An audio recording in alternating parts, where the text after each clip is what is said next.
A small handful of anonymous sources were allowed to drive a smear campaign and agenda about me because our left-wing media in America today, sadly, doesn't care about the truth. All they were out to do, Mr. Chairman, was to destroy me.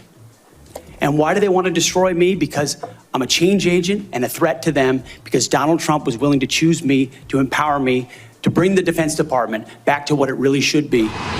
One question. Can you share how your information about war plans against the Houthis in Yemen was shared with a journalist in The Atlantic? And were those details classified?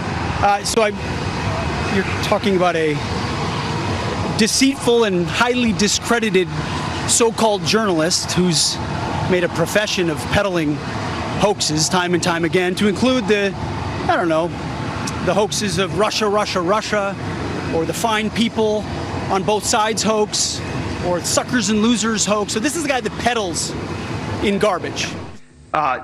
There's a reason the president calls out fake news for what it is. These pilots, these refuelers, these fighters, these air defenders, the skill and the courage it took to go into enemy territory flying 36 hours on behalf of the American people and the world to take out a nuclear program is beyond what anyone in this audience can fathom.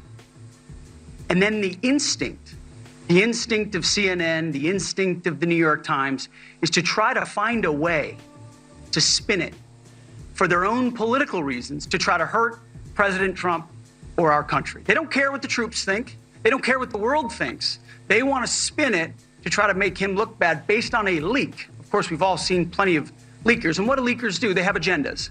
And what do? Do they share the whole information or just the part that they want to introduce? And when they introduce that preliminary report that's deemed to be a low assessment, you know what a low assessment means? Low confidence in the data in that report. Following an almost comical series of embarrassing leaks, Pete Hegseth is now clamping down on the free press. Maybe the policy should look like the White House or other military installations where you have to wear a badge that identifies that you're press, or you can't just roam anywhere you want. It used to be, Mr. President, the press could go anywhere, pretty much anywhere in the Pentagon, the most classified area in the world.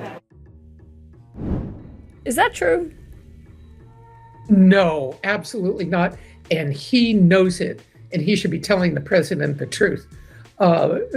Reporters, first of all, have worn badges identifying themselves, just like you do at the White House, the State Department, Capitol Hill, for decades. So that has been taken care of. Going anywhere they want? Absolutely not. Several months ago, Hegseth further restricted where reporters could even walk in the Pentagon. But prior to that, no. They go where they have business to conduct. They go to Starbucks to get coffee in the morning. But they don't go into classified areas, and they don't go chasing people down in the hallway. Let me make a point about that, however.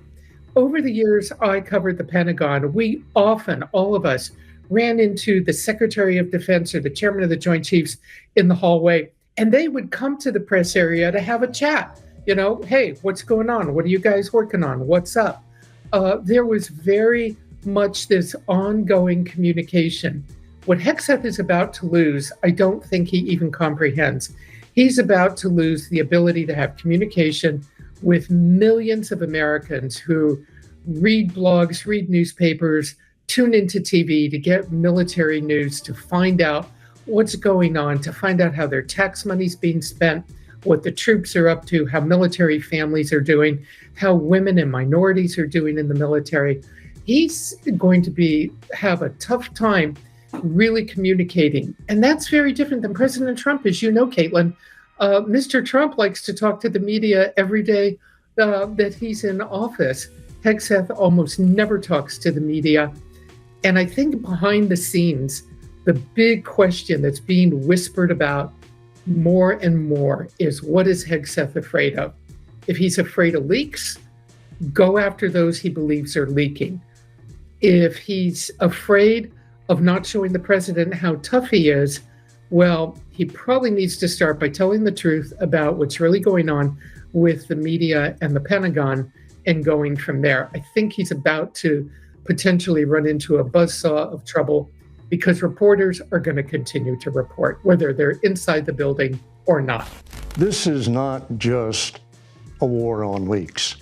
Every administration carries that out to one level or another. War on leaks. This, at least from my perspective, is making the Pentagon as difficult to cover as possible. And, you know, the next step is to ban reporters entirely from the Pentagon. Last month, Pete Hegseth informed news outlets that reporters will no longer be allowed to cover the Department of War unless they agree to only report information that's been pre-authorized for release by the Trump administration, with the obvious intent of transforming our free press into state media and stopping any more of these embarrassing leaks and slip-ups. Unsurprisingly, One America News has agreed to sign on to this, but encouragingly, every other major TV news network, including Fox News, Hegseth's former employer, has released a joint statement saying that they are not going to play ball with this. The statement reads, "The policy is without precedent and threatens core journalistic protections. We will continue to cover the U.S. military as each of our organizations has done for many decades, upholding the principles of a free and independent press." The refusal of major networks to comply is a rare moment of unity, but the fact that any of this needs to be said should still terrify us, especially because Pete Hegseth seems keen to follow through with his threats, meaning that very soon we may have extremely limited coverage of what happens inside of the Pentagon, if any at all. And the irony is that most of the leaks and information are coming directly from inside the Pentagon, something that's going to be a lot harder for the administration to control than a few journalists.